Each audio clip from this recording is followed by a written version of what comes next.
Olá pessoal, sejam bem-vindos a mais uma aula do Já Passei Educação. Sou o professor Arnaldo e hoje a gente vai estudar sobre uma bibliografia importante no concurso, que é o livro da Jussara Hoffmann, Avaliação Mediadora, uma prática em construção da pré-escola à universidade. Livro esse, gente, que tem caído no concurso até com uma certa frequência. A última edição dele aí que a gente tem aqui, né, teve acesso, é esse aqui, ó, da mediação, né, da editora Mediação de 2010. Esse livro aqui com a capa meio rosa, né, rosada, lilás, certo? Jussara Hoffmann é especialista em educação na área de avaliação. Então, tudo que eu falo de avaliação aí é referendado a ela. Eu até brinco, né? Quando a gente lê dois livros da Jussara Hoffmann, a gente consegue entender os outros por tabela. Mas é bom sempre ter a ideia principal em mente e com foco aí sobre isso. Mas vamos ao estudo desse livro? Bom, a proposta do livro, então, né, a proposta da autora, né, o objetivo da autora, é problematizar a prática de avaliação na escola. Ou seja, a avaliação na escola, como que ela é feita? Será que a avaliação está sendo um bom aliado? O que a avaliação mostra para mim na escola? Quando eu falo de avaliação na escola, o que me remete? O que me lembra? E aí, é claro que a gente vai refletir sobre o cotidiano escolar. A avaliação, então, ela tem sido uma parceira ou ela tem sido um inimigo ou alguma coisa que nos denote alguma coisa errada? Aí tem que pensar sobre isso. A concepção de avaliação para Hoffmann, ela está ligada a conhecimento. Como assim conhecimento? Na visão da Hoffmann, as crianças elas vêm com os conhecimentos do senso comum lá estruturados de casa. O professor ele tem que pegar esses conhecimentos aqui, propor atividades, propor experiências aonde vai levar a criança aos conhecimentos historicamente construídos. Qual que é o papel da avaliação na visão da Jussara Hoffmann? Você foi lá e deu uma experiência. O aluno, em cima dessa experiência, ele vai formar hipóteses. Essa hipótese que o aluno formou, que é a base do construtivismo, que é a hipótese que ele fomentou, ele vai criar ou através de assimilação ou através de acomodação. Quando você dá uma avaliação, seja uma avaliação de cunho diagnóstico, que é aquela que acontece antes, a avaliação formativa, que é aquela que acontece durante, ou a somativa, que acontece depois do processo de experimentação, isso vai evidenciar o quê? O meu aluno aqui, ele se apropriou do conhecimento, esse conhecimento está cada vez mais próximo do conhecimento historicamente construído. Como assim conhecimento historicamente construído? Quando a gente fala dos antigos conteúdos, que a gente chama agora de objetos de conhecimento ou objetos de aprendizagem, isso que foi historicamente construído. Por exemplo, vou pegar um exemplo bem banal para vocês entenderem. A adição. A adição ela foi historicamente e cientificamente construída. Para eu poder fazer que tenha experiências significativas para o aluno aprenda a adição, que a adição serve para adicionar, para juntar, né, para colher ou coisas parecidas, eu tenho que pegar a ideia que ele já tem formada, propor novas ideias e vai sendo construído aí até que eu chegar no conhecimento cientificamente construído ou historicamente construído, que a criança em situações similares ou situações desafiadoras, ela consiga raciocinar, consiga pensar, refletir e fazer a operação matemática, certo? Ou seja, qual é o papel da avaliação nesse sentido? É perceber se essas experiências que eu passei para o aluno, que eu proporcionei para o aluno, elas formaram hipóteses que estão próximas ao conhecimento historicamente, cientificamente construído. Se chegou, ótimo, ok. Qual que é o papel do professor? Fazer novos desafios, propor desafios cada vez mais complexos para a criança aprimorar e ampliar o seu conhecimento. Este é o papel da avaliação. A avaliação ela vai nortear a ação do professor.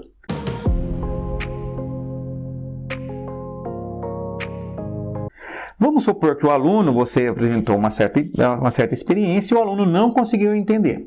O aluno ainda formula hipóteses que ainda são sustentadas sobre um conhecimento do senso comum. Qual que é o papel do professor baseado naquela avaliação? Dar a nota e acabou? É isso que acontece hoje em dia, mas na visão da Jussara Hoffmann não é isso.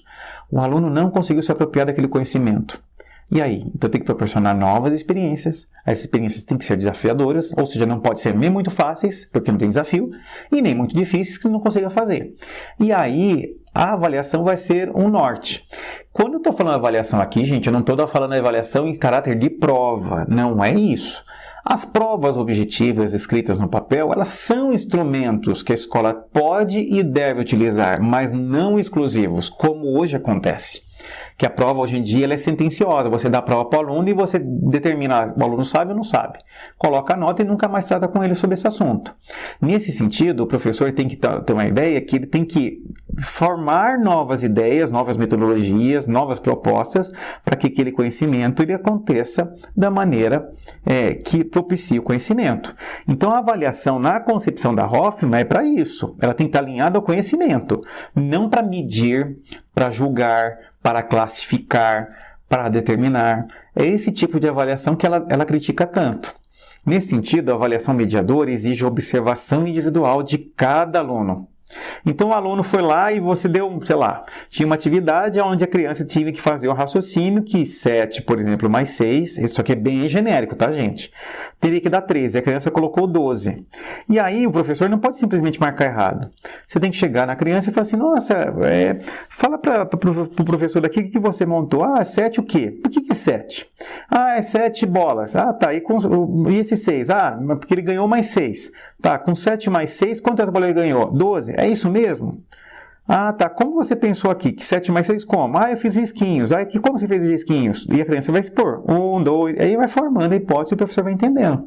Às vezes, vão perceber que as crianças erraram não porque não compreenderam, porque não se apropriaram, porque foi desvio de atenção. Desviou a atenção, não percebeu, ou não contou direito, ou até não se apropriou. Ou pulou os números, como é comum, às vezes, as crianças pular os numerais. E aí o professor tem que entender o porquê que respondeu errado, entender o erro.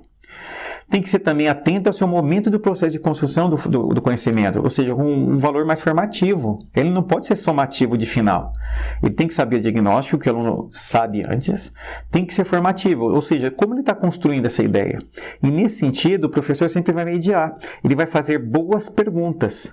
O professor moderno ele não dá resposta, ele não vai falar que está certo ou está errado. O professor vai questionar o porquê isso acontece o tempo todo. O professor mediador é aquele professor que vai inculcar perguntas na criança, vai encher a criança de minhoca na cabeça da criança e pensar, por que é isso mesmo? Né? Vou dar um exemplo claro para vocês. Eu, enquanto professor de educação infantil, às vezes eu ficava vislumbrado com algumas situações e ficava pensando, né? Será que é assim mesmo? Um determinado dia, eu fui dar uma atividade lá, que estava trabalhando no contexto de vogal E, e eu dei, por exemplo, para as crianças uma historinha do Maurício de Souza, que tinha lá o Jotalhão, que é um elefante, e depois eu coloquei para as crianças lá pintarem um elefante.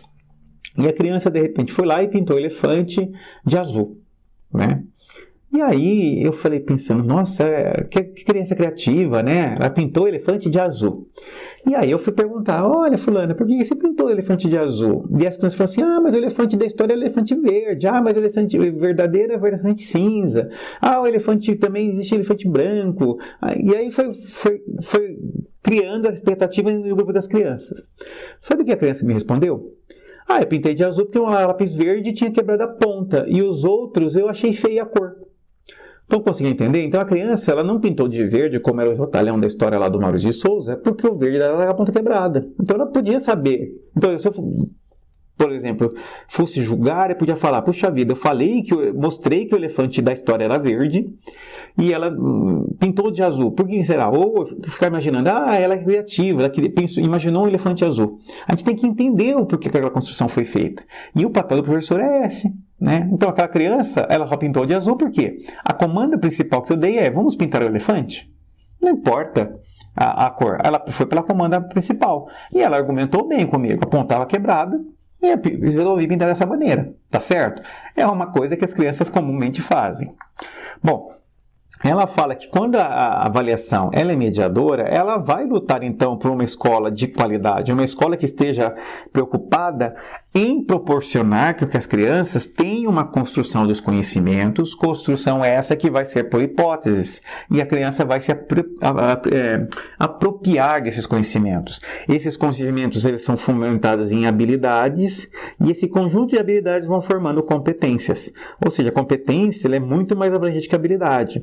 Por exemplo, para cozinhar, a gente precisa de uma série de habilidades, de selecionar o ingrediente, de saber algumas dicas básicas, por exemplo, de colocar temperos a mais ou a menos, saber medidas de tempero, saber medida de água, saber alguns truques básicos, por exemplo, de cozinhar, assar alguma coisa com forno pré-aquecido. Então, isso são uma série de habilidades que vão formando a competência, por exemplo, de cozinhar bem.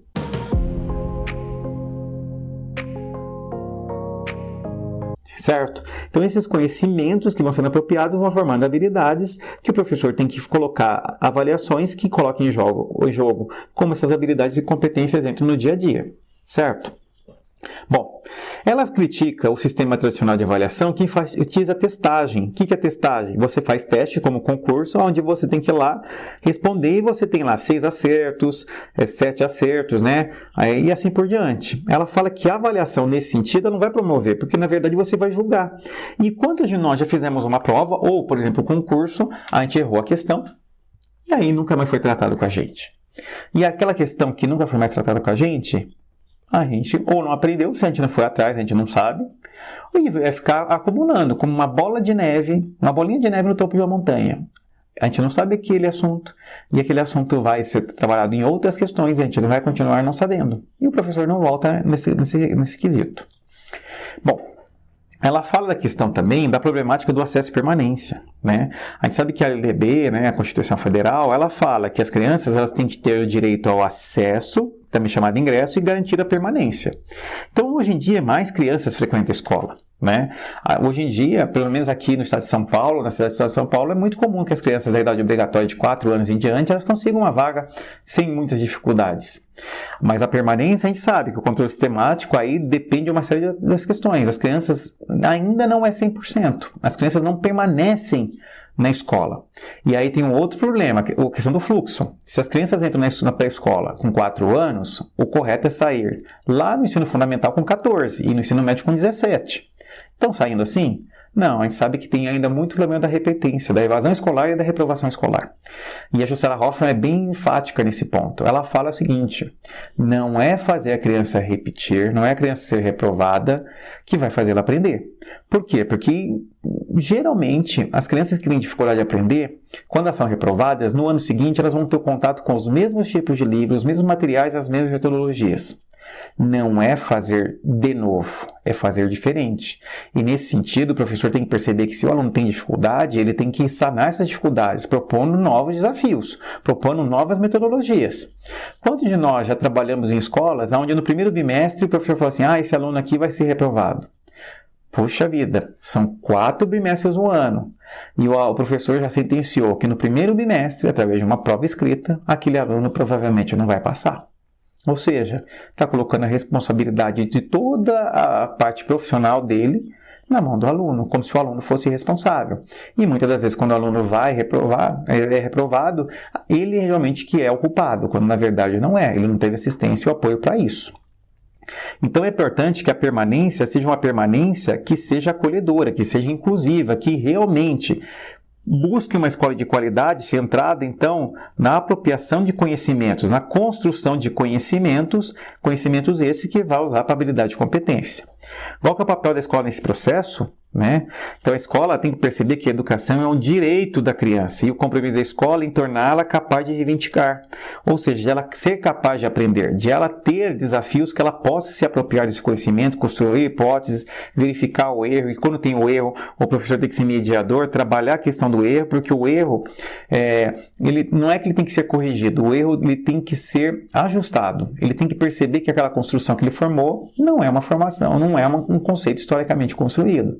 Mas não adianta o professor falar, dar essa resposta. Ele tem que fazer perguntas que levem o aluno a pensar a respeito disso, certo? Ela fala também que para ter uma escola de qualidade, ela tem que ter então, uma proposta pedagógica coerente, ou seja, que realmente tenha focado no aluno aprender cada vez mais, no aluno ganhar autonomia, no aluno que participe, que um aluno tenha suas competências integralmente trabalhadas. O que é integral? Fala muitos documentos oficiais que a educação tem que ser integral. Não integral necessariamente em tempo integral, de a criança ficar mais tempo na escola. Quando fala da escola formar o aluno integral na sua proposta pedagógica, está falando que o aluno tem que ser formado nos aspectos cognitivo, afetivo, motor, social, etc. Então, quando a gente tem essa visão, a gente tem que avaliar o aluno com uma proposta pedagógica que forme ele integralmente. Ou seja, será que só dar uma provinha escrita, eu estou vendo tudo isso aqui, todas as habilidades e competências necessárias para ele ser um cidadão no mundo, que ele seja participativo, que ele possa fazer a diferença da sociedade que ele vive? Ou será que minha provinha só está vendo só aspecto cognitivo? Ou pior, será que a minha provinha que eu estou dando lá, ela só está servindo para memorização, um conceito ultrapassado de escola behaviorista que é estímulo e resposta? É esse tipo de avaliação que ele tem que refletir. Será que a proposta pedagógica da escola está alicerçada no ensino integral baseado em habilidade e competência? Ela não pode ser vista como uma proposta e não avaliação. Isso não quer dizer que você não vai dar avaliação. A avaliação tem que acontecer, mas a avaliação não é só prova.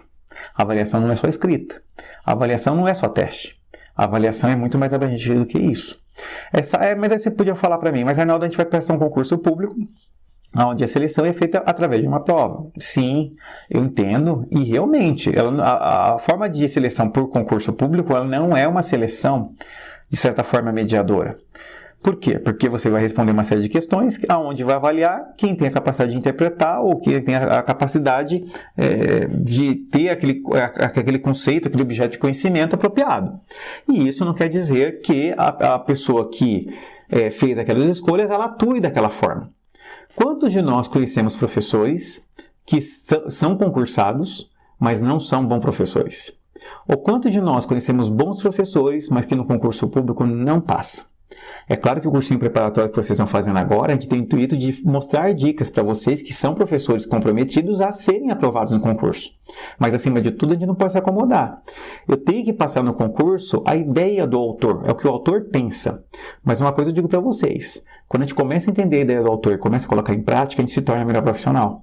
Então, colocar em prática as ideias do autor também é fundamental para isso. Então não pense que vai estudar o autor somente para prestar um concurso, até para a formação profissional de vocês também. Isso é essencial.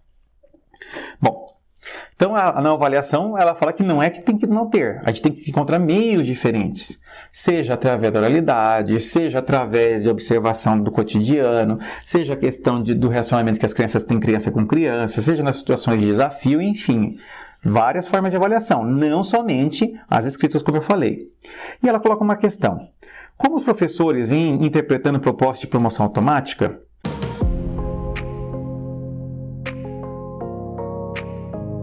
Pessoal, promoção automática, os professores interpretam como o quê? Independente do que o aluno sabe ou não, ele vai passar.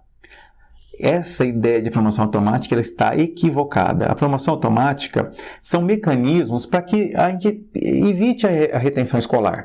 Mas não que evite a retenção escolar para o aluno ir passando sem saber nada. É para que o foco, então, do professor não seja de promover experiências, promover etapas, promover desafios para as crianças, com o intuito de falar se ele está apto ou não de ser aprovado. Se ele não tem, o professor não tem esse poder ou não tem essa diretriz de decretar se o aluno está apto ou não, ele vai se centrar então no conhecimento do aluno. Então o aluno vai ficar comigo. Independente se ele vai passar ou não, eu tenho que fazer com que ele aprenda, que ele construa os seus conhecimentos. Então é esse o grande desafio. Então a promoção continuar, a promoção automática ela tem visto com esse intuito. De eu parar de pensar numa avaliação que é para promover, para sentenciar, para julgar, para classificar, para uma avaliação que centre no conhecimento. O meu aluno está aprendendo? Não está aprendendo por quê? Será que a metodologia que eu estou usando é adequada ou não? Será que esse instrumento de avaliação é importante ou não? Será que os requisitos mínimos para ele conseguir isso foram trabalhados ou não? O que eu vou fazer então para ele atingir isso? Estão conseguindo compreender a ideia? É esse sentido que a promoção automática veio ajudar. Não é para tirar um poder do professor, é para ele centralizar no que é mais importante, que é o conhecimento do aluno. Bom, a gente sabe que na escola tradicional, o que era práticas exitosas? A prática exitosa na escola tradicional era práticas mediante a memorização, onde as notas altas eram avaliadas, eram valorizadas, onde os alunos bons eram alunos extremamente obedientes e eram passivos, eles não questionavam. Não sei se vocês já viram o desenho dos Simpsons, tem o desenho dos Simpsons lá, onde tem um diretor chamado Burrus Skinner. O Skinner é baseado na ideia do behaviorismo, do estímulo e resposta, estímulo, resposta, aonde o Skinner trabalhava então a questão por exemplo, e não é à toa que o personagem do Simples, o Bruce Skinner, tem o nome desse diretor Skinner. Ele trabalhava com esses estímulo-resposta para garantir um ensino eficaz, segundo a ideia do behaviorismo, que é a memorização. O Skinner, para vocês terem uma ideia, ele fazia o seguinte experimento. O Skinner, né, behaviorismo vem da palavra comportamento e tudo mais. Então ele acha que no behaviorismo que aprender é quando tem uma mudança de comportamento. O Skinner foi aquele personagem que trabalhava com camundongos, com ratos, e ele queria então fazer com que o rato aprendesse determinadas coisas. O que ele fez? Ele deixava o rato alguns dias sem comer e colocava, por exemplo, queijos em alguns lugares, aonde quando o ratinho chegava lá, ia ligar um circuito elétrico, o ratinho ia comer, não levava o choque. E aí o ratinho levava o choque e se assustava. E aí todo dia ele fazia isso, até que o ratinho começou a perceber, nossa, se eu pegar o queijo daquele lugar, eu vou levar um choque. E aí quando ele soltava o ratinho não ia naquele local que já estava sendo treinado a não comer daquele local. Daí ele colocava em outros locais, o ratinho ia naquele local certinho lá. Então ele começou, mesmo com fome, vendo aquele queijo lá naquele determinada área, ele não comia, porque ele não queria sentir dor. É o estímulo negativo. Então você dá um estímulo e você espera uma resposta.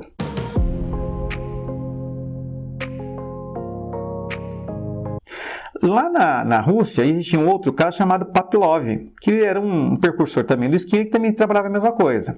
Enquanto o Skinner trabalhava com ponto negativo, né, o Pavlov trabalhava com ponto positivo. O que o Pavlov fazia? Ele trabalhava com ratos, com camundongo, ele trabalhava com cães. Só que ele fazia o seguinte, ele tinha um cão lá, e aí toda vez que ele chamava o cão, ele alimentava com uma linguiça. Ele começou a perceber o seguinte, ele falou assim, vou fazer um estímulo diferente. Eu vou chamar o cão da linguiça e tocar um sino. Então ele chegava a chamar o cão, dava linguiça e tocava um sino. Chamava o cão, dava linguiça e tocava um sino. Até que um dia ele chamou o cão, tocou o sino e não mostrou linguiça. Mas o cão salivou. Ou seja, o cão já estava treinado que o estímulo do som era uma coisa que ele ia ganhar a linguiça. Então, quando a gente tem... na escola tradicional, a gente trabalhava muito essa questão. Eu tive professores assim, alguns de vocês que devem ter tido professores assim. Ele vai lá, ele passa o conteúdo dá uma visão de encher alguma coisa, como se fosse gavetas, e o aluno depois tem que despejar isso numa prova escrita. Né? Não é à toa que lá no personagem, na abertura do Simpsons, tem o personagem do Bart Simpson, que ele apronta sempre alguma, e o diretor Skinner colocou ele de castigo lá, onde ele fala assim, não vou fazer mais isso, não vou fazer mais isso, não vou fazer mais isso. Como se ele repetindo constantemente aquela ação, ele não fosse fazer. Então, gente, é complicado nesse sentido. Então, a escola tradicional trabalhava muito disso. É por isso que nos Simpsons, a questão do diretor Skinner, ela é pegada para isso. É uma crítica social ao modelo de escolarização que a gente tem presente, certo?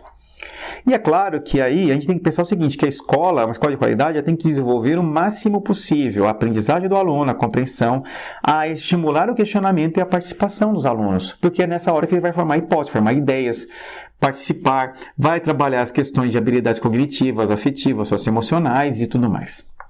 Bom, é claro que ela fala que na avaliação a gente tem uma série de charadas, né? Pegadinhas clássicas, né? Por que a gente tem essas charadas clássicas? Quais são essas charadas clássicas? Por exemplo, por que o aluno não aprende? Porque o aluno não tem habilidade, porque o aluno não tem competência, porque não tem pré-requisito, porque ele não presta atenção, porque não faz exercícios. Então a gente começa a pensar, mas é porque ele não fez ou porque eu não possibilitei? Será que o professor fez de tudo com aquele aluno para que se apropriasse do conhecimento? Será que as desculpas que a gente dá quando o aluno não aprende, elas só são nele mesmo? Daí, uma coisa que deveria acontecer no conselho de escola, no conselho de classe, desculpe, o pessoal está reunido em conselho, esse aluno não se apropriou do conhecimento. Tá, o que você tentou fazer com esse aluno? E aí a professora tem que colocar, eu tentei fazer isso, isso e isso. E as colegas que você fazer no conselho deveriam falar, então, por que você não faz tal coisa? Eu fiz tal coisa com o aluno e funcionou. É um conselho. Mas geralmente os conselhos de classe são monólogos. O professor fala, o diretor, o coordenador ouve e os outros ficam lá tudo fazendo outros relatórios. E acaba não tendo aprendizado nenhum. E aquele aluno vai sendo deixado ao léu. Nesse sentido, a Jussara Hoffmann faz a crítica ferrenha ao behaviorismo, que é o estímulo-resposta do Skinner e do Pavlov. Não é estímulo-resposta. E também, a gente sabe que é o behaviorismo que estimula as técnicas, né, de motivação positiva e negativa. Então, nesse sentido, não é assim que o aluno aprende. E também no método behaviorista, ele sugere que o aluno não aprende porque não faz as atividades previstas, não presta atenção nas explicações, como se aquele método funcionasse porque funcionou com os outros. Né? Não é porque a maioria aprendeu e ele não aprendeu que aquilo faz com que o aluno seja o responsável. Se a maioria aprendeu e não aprendeu, ele tem que fazer uma outra alternativa para que aquele aluno aprenda. E quem são responsáveis pelo fracasso? Será que o responsável é o professor? É o aluno ou a sociedade? Ou todos eles? Então ela faz uma questão aí, né? Será que tem um responsável básico ou será que a culpa é só do aluno? Será que a culpa então é só do professor que não proporciona isso? Ou é a sociedade que exige uma forma de avaliar que faz com que o professor avalie o aluno dessa maneira? São questões como essa que a Jussara Hoffmann coloca ao longo do livro para a gente pensar como charada, as pegadinhas clássicas da avaliação. É claro que a gente tem que ter também uma perspectiva da questão do erro. Esse erro que o aluno faz numa avaliação, seja oral, escrita, observada, ela tem que ser como uma pista do cotidiano do professor. O professor tem que ver esse erro que o aluno tem lá, ele é fundamental, ele é importante? Por que eu estou fazendo isso? Né? Por que o aluno pensou daquela maneira? Então tem que ser evidenciado isso. Mas essa questão do erro, a gente vai ver no próximo vídeo que eu vou explicar mais a fundo qual que é o papel do erro e como o professor pode se aprofundar cada vez mais nisso. O professor tem que entender a hipótese que o aluno formulou para criar novas expectativas, novos desafios para que o aluno construa uma ideia mais abrangente. Mas agora, por causa do tempo, eu encerro essa aula aqui, mas eu espero vocês então no próximo vídeo, o vídeo número 2, que vai tratar dessas questões e vai caminhar para a conclusão dessa obra. Tá certo? Fico por aqui, gente. A gente se vê na próxima aula. Até mais.